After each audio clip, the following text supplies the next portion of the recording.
Hello guys and welcome to How to Socials. In this video I'm going to show you how to disable notifications for Twitch. So let's start.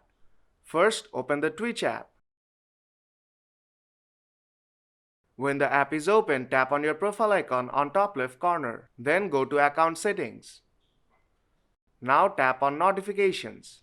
And to disable notifications for Twitch, all you have to do is disable the enable smart notifications option. Then tap on mobile and disable all the options.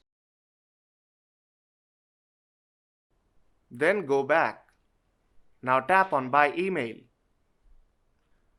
Just like before, disable all the options. Then go back. And lastly, tap on per channel. And then disable all the options again. And that is how you can disable notifications for Twitch. So if this video helped you out, then don't forget to leave a like. And see you in the next tutorial.